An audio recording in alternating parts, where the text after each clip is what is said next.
প্রিয় স্টুডেন্টস, আজকে আমি তোমাদের দ্বাদশ শ্রেণীর জিওগ্রাফি প্র্যাকটিক্যালের প্রথম অধ্যায় থেকে আয়তলেখ কী করে অঙ্কন করতে হয় সেই বিষয়টা আমি তোমাদেরকে দেখাবো। পরীক্ষার সময় প্রশ্নপত্রে এমন একটা ছক দেওয়া থাকবে, এই ছক অনুযায়ী তোমাদের ক্যালকুলেশন করতে হবে এবং আয়তলেখ বা হিস্টোগ্রাম অঙ্কন করতে হবে। তাহলে আগে দেখো ডেটা কী দেওয়া রয়েছে, শ্রেণী সীমানা দেওয়া রয়েছে, বৃষ্টিপাত সেন্টিমিটারে দেওয়া রয়েছে, কত 15 থেকে 20, 20 থেকে 25, 25 থেকে 30, 30 থেকে 35, 35 থেকে 40, 40 থেকে 45, এটা হলো শ্রেণী সীমানা। আর পরিসংখ্যা যেটা মাসের সংখ্যা সেটা রয়েছে 44, 38, 26, 22, 12 আর 20। তাহলে এটা পরীক্ষায় প্রশ্নপত্রে দেওয়া থাকবে, এটা থেকে তোমাদের একটা ছক বানাতে হবে। ক্যালকুলেশন করছো, তাহলে শ্রেণী সীমানা আমার এখানে দেওয়া রয়েছে, আমি সেটা দেখে দেখে আমি এখানে কিন্তু পরপর শ্রেণী সীমানাগুলো লিখে দিলাম। তারপর কি আছে, শ্রেণী ব্যবধান। শ্রেণী ব্যবধান কি না, আমার এই শ্রেণী সীমানা রয়েছে, বড় থেকে ছোটোটা বিয়োগ করলে যত বেরোবে, তাহলে 20 থেকে 15 বিয়োগ করলে কত হবে 5, 25 থেকে 20 বিয়োগ করলে কত হবে 5, 30 থেকে 25 বিয়োগ করলে কত হবে তোমাদের 5, 35 থেকে 30 বিয়োগ করলে কত হবে 5, 40 থেকে 35 বিয়োগ করলে 5 এবং 45 থেকে 40 বিয়োগ করলে কত হবে 5, অর্থাৎ শ্রেণী ব্যবধান রয়েছে 5। এই শ্রেণী ব্যবধান থেকে আমাকে অনুভূমিক স্কেল বার করতে হবে। তাহলে অনুভূমিক স্কেল 1 সেন্টিমিটার আমি ধরলাম 5 ব্যবধান, তাহলে প্রত্যেকটা 5 করে আছে বলে আমি এখানে 5 ব্যবধান ধরেছি। যদি তোমাদের শ্রেণী সীমানা অন্য কিছু থাকে, এটা 10 হতে পারে, 20 হতে পারে, তোমরা সেই অনুযায়ী তখন এই স্কেলটা তোমরা নিজের মতন করে ধরে নেবে। তাহলে আমি এখানে 5 ধরেছি বলে তাহলে কত হবে, শ্রেণী ব্যবধানকে এই 5 দিয়ে ভাগ করতে হবে। তাহলে 5 দিয়ে 5কে ভাগ করলে কত হবে 1 সেন্টিমিটার, ঠিক আছে। আবার এই 5 দিয়ে 5কে ভাগ করলে কত হবে 1 সেন্টিমিটার, অর্থাৎ প্রত্যেকটা আমার কত করে বেরোবে 1 সেন্টিমিটার করে আমার প্রত্যেকটা বেরোলো। তাহলে আমার শ্রেণী সীমানা প্রশ্নপত্র দেওয়া রয়েছে, ওখান দিয়ে আমি শ্রেণী ব্যবধান বার করলাম, অনুভূমিক স্কেল 1 সেন্টিমিটার 5 ব্যবধান ধরেছি, আর এখানে 1 কোথা দিয়ে পেলাম, আমি এই 5 দিয়ে এই 5কে ভাগ করলাম, আবার এই 5 দিয়ে এই 5কে ভাগ করলাম, এই 5 দিয়ে এই 5কে ভাগ করলাম, এইভাবে প্রত্যেকটা করে কিন্তু আমি পেয়ে গেলাম প্রত্যেকটার ব্যবধান কত হবে, অনুভূমিক স্কেল 1 সেন্টিমিটার।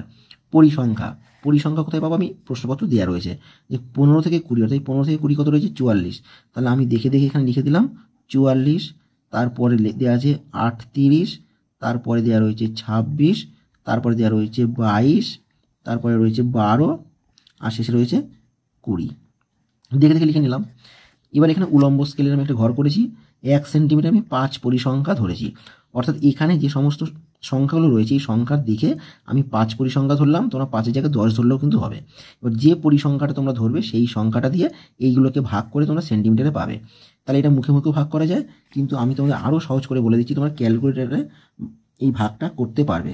তাহলে আমি দেখাচ্ছি, প্রথম কত আছে 44, তাহলে 44 ভাগ কত 5, কত বেরোলো আমার 8.8 সেন্টিমিটার। তাহলে আমি কী লিখবো এখানে 8.8, তারপরে কত আছে 38, তাহলে 38 ভাগ 5 কত হলো 7.6, 7.6, তারপর কত হচ্ছে 26, 26 ভাগ 5 কত 5.2। তাহলে এটা তোমরা পরীক্ষার সময় ক্যালকুলেটর ইউজ করতে পারবে, সেখান দিয়ে তোমরা এটা ভাগ করতে হবে, মুখে মুখেও করতে পারো তোমাদের ইচ্ছা। 4.4, তাহলে মুখে মুখে করতে গেলে সময় লাগবে বেশি, তোমরা ক্যালকুলেটর ইউজ করে এটা বার করে নেবে। তাহলে দেখো 12 ভাগ 5 কত হলো 2.4, 2.4, 20 ভাগ 5 কত 4 সেন্টিমিটার। তাহলে আমার ক্যালকুলেশন হয়ে গেল, আমার ক্যালকুলেশনের কাজ শেষ। এবার আমি কি করব, এই ছক থেকে একটা আমাকে আয়তলেখ অঙ্কন করতে হবে। তাহলে চলো আয়তলেখ কী করে অঙ্কন করবো দেখে নিই। আমার এখানে বলা ছিল অনুভূমিক স্কেল 1 সেন্টিমিটার 5 ব্যবধান ধরেছিলাম, ধরে আমি যেটা পেয়েছি 1 সেন্টিমিটার, 2 সেন্টিমিটার, 3, 4, 5, 6 সেন্টিমিটার। আমি এইটা দেখে প্রত্যেকটা 1 সেন্টিমিটার দেখে দেখে আমি খাতার মাঝখানে এখান দিয়ে এই পর্যন্ত 6 সেন্টিমিটার সরলরেখা অঙ্কন করেছি এবং প্রত্যেক 1 সেন্টিমিটার অন্তর একটা করে আমি ডট দিয়েছি, এইভাবে একটা করে আমি ডট দিয়েছি। ডট দেওয়ার পরে আমি একটু মার্ক করে রেখেছি কিসের জন্য, আমি শ্রেণী সীমানা লেখার জন্য। শ্রেণী সীমানা শুরু হয়েছিল দেখো আমার 15 থেকে শুরু হয়েছিল এবং শেষ হয়েছিল 45-এ, প্রত্যেকটা 5 করে করে বাড়তে থেকেছে। তাহলে আমি এখানে দেখো 15 লিখলাম, 15 পরে 20, 25, 30, 35, 40, 45-এ গিয়ে শেষ হয়েছে। এবার আমার কাজ কী হবে, এই যে 15 যেখানে লিখেছি এখান দিয়ে উপর দিকে একটা উলম্ব সরলরেখা আর 45-এর সোজা উপর দিকে উলম্ব সরলরেখা কতটুকু টানবো, আমার উলম্ব স্কেল এখানে সবথেকে বেশি কত আছে 8.8 আছে বলে আমি এটা 9 বা 10 সেন্টিমিটার পর্যন্ত নেব। তো আমি 9 সেন্টিমিটারই নেব, 10-এর প্রয়োজন নেই। আমি তাহলে এখানে দেখো 15 এখান দিয়ে উলম্ব দিকে 9 সেন্টিমিটার সরলরেখা নিয়েছি, আর এখান দিয়ে 45 এখান দিয়ে 9 সেন্টিমিটার সরলরেখা অঙ্কন করলাম। এবার প্রত্যেক আবার 1 সেন্টিমিটার অন্তর অন্তর দাগ দিয়েছি। আমি উলম্ব স্কেল ধরেছিলাম 1 সেন্টিমিটারে 5 পরিসংখ্যা, আমি প্রত্যেকটাকে 5 অন্তর করে বাড়িয়েছি। তার প্রথমটা 0, তাহলে 1 সেন্টিমিটারে 5, 2 সেন্টিমিটারে 10, 3 সেন্টিমিটারে 15, এইভাবে আমার 9 সেন্টিমিটার সরলরেখা দেখো 45-এ শেষ হয়েছে। ঠিক আছে, এবার দেখো তোমরা, প্রথমে আমার ছিল 15 থেকে 20-তে 8.8 সেন্টিমিটার, 8 সেন্টিমিটার। তাহলে এইটা আমি কী করলাম, আমি একটা স্কেল নিলাম, স্কেল বসিয়ে আমি কী করব, আমার এইখানটাতে আমি এখান দিয়ে আমি তাহলে কী করব, আমি এখান দিয়ে আমি একটা 8.8, এই 8.8 আমি এখানে স্কেল বসিয়ে দেখো 8.8-এ একটা বিন্দু দিলাম।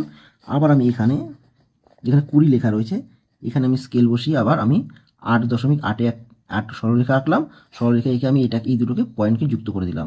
তারপরেটা আছে 7.6, আমি আবার কি করব, এই 20 এখানে আমার স্কেলটা বসাবো, আমি 7.6 আমার এখানে হচ্ছে একটা বিন্দু দিয়ে রাখবো।